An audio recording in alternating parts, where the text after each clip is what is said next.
Dr. Sofia Dermisi is professor at Roosevelt University in Chicago, and she is, I think, the perfect person to kind of wrap things up, because she's going to be helping us understand what, from a research standpoint, we can distill from some of the data that is out there, how we can think about what kinds of data gaps there still are, and obviously from a investment standpoint, people need data. They need things to help them rationalize decisions and investment decisions, financing decisions. And that is what, whenever you get a smart group of people together on this question, they're all saying is what's lacking. And so to have people in the research world that are really focusing on this means that their work is going to have a real impact. And so it's exciting to get a chance to talk hear a little bit from Sofia about the way she's looking at these issues. This is going to be a presentation shown for the first time, so you get to see something new, totally new, that is going on. And it's going to have some comparative analysis. So I'm firstly going to talk about some major attitudes from major office developers around the country, and taking a look then comparing and contrasting what my initial study did in this publication, and what we can see actually within a year's difference in terms of USGBC LEED certification, but not overall. We're going to drag in and take a look at the different ratings and certification levels, and we're going to see there's a huge difference between, we cannot group everything together and say, oh, LEED properties have X amount of rent or Y amount of rent. We're going to see that there are huge differences between a few of these things. And finally, we're going to talk a bit about a small case study. This is a case study that I've done about Chicago, downtown Chicago office market, that takes a look at all transactions taking place. And we're going to be comparing and contrasting LEED and Energy Star properties versus all other properties, their transaction frequency, and any premium they might have at that time. So in terms of developer attitudes, they're kind of mixed. They're pushed in different ways in terms of the reaction. Everything that is being built right now, if something is being built, that's kind of like a side note because of the financial crisis, is basically LEED certified.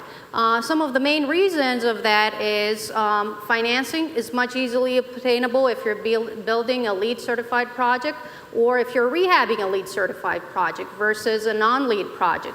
The other elements are basically tenants. Tenants increasingly are pushing towards that direction of green, either in the form of LEED or Energy Star. However, concerns. Developers and anyone that has to do with rehab of existing buildings have some concerns. These concerns have to do with investment, the upfront cost. There's still an upfront cost, especially in certain areas versus other areas of the country, and research. Still, there's not a significant body of research in terms of short-term and long-term effect of LEED certifications, although the body of research is continuously increasing, and rental behaviors. Who actually reaps the benefit? Yes, the tenants really like to be in a LEED building, but are they really paying that premium or not? So the question becomes, where are we today in terms of LEED trends? From a rating standpoint, and considering the number of properties, basically LEED EB properties and new construction are basically far more popular than the other rating levels. Having said that, if we take a look at the square footage basis, LEED EB properties and core and shell properties are the most popular. On another basis, taking a look at certification levels, and this is kind of like new trends. I'm sure USGBC will have also similar data. This is only for buildings that are Class A or Class B buildings and have more than 50,000 square feet. I'm not taking a look at the universe, I'm just looking at larger in size office buildings. So in terms of certification level, gold and silver buildings, silver certified buildings are actually the ones that are more popular, both in the number of properties and based on their square footage basis. So someone would say, so what are we talking about? How many square footage of LEED properties are we talking about? Based on my calculations of what I kind of like got out of the USGBC database, I found within this range, 50,000 square feet or more, there are 427 million square feet. When we compare that with a 4.5 billion square feet of Class A and Class B buildings that are within the CoStar database that are more than the 50,000 square feet or more, that means that LEED impact is sizable. It's 9.3%. That's a huge impact, and that includes every single type of LEED certification level. So the next question becomes, what is the spatial distribution?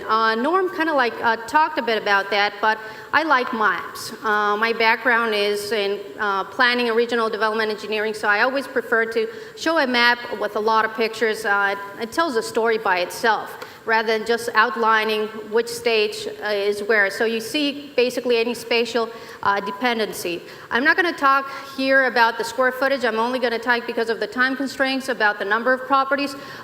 This actually map is in the book. What I'm doing is I'm comparing and contrasting this map with data from 2009 with data that I just downloaded in September, at the end of September, and taking a look at the difference. So what we see here, this is LEED existing buildings rating. We see 17 states continue to lack existing building designation. 6, however, 6 states that did not have EB designation actually acquired it. And you're going to see that those are circled. What happens in terms of new construction? In terms of new construction, 3 states remain without any LEED new construction designation. Again, think about, this is office building more than 50,000 square feet or more. But we see also that there are a number of states, there are 9 states that have at least one LEED certified NC property. What happens in core and shell? We have there an increase. 12 more states have at least now one certified, one core and shell rated property, but there's still 12 states that do not have any. Shifting our focus on certification levels. So you see the difference again in the maps.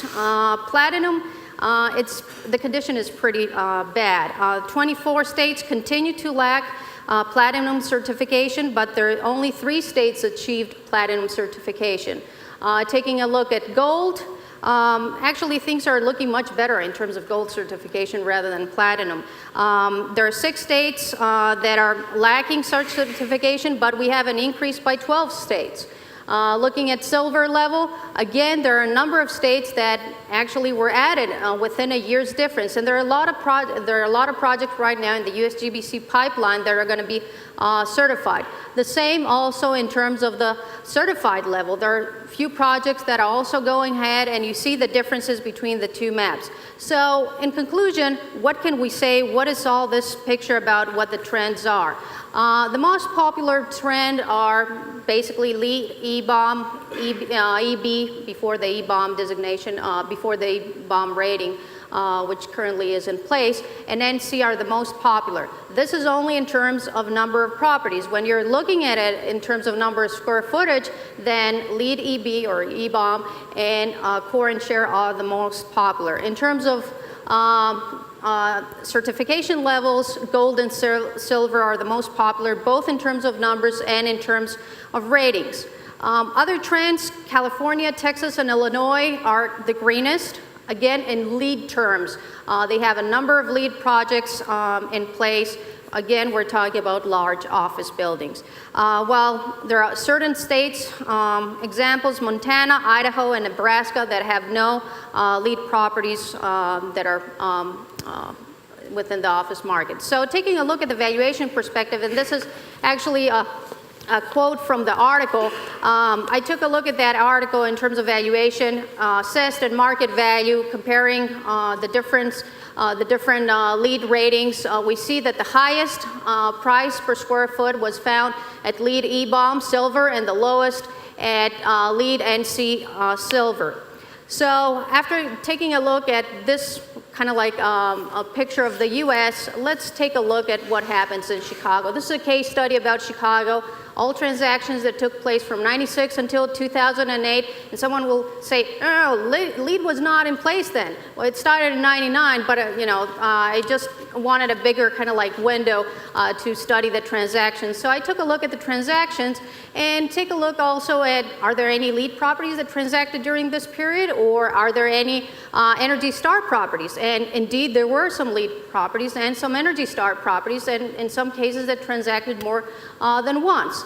So what were the results of this study? The results of the studies showed that basically you have a premium in terms of LEED properties transacting at a higher value compared to all other properties that transacted within the same period, but also you have a decrease in the transaction frequency of that property. All the LEED properties and the green and Energy Star properties are highlighted on the map on the right-hand side. So you see, although there are not a lot of properties that transacted, they made a huge difference in terms of the market and the value actually they ripped in terms of their transaction.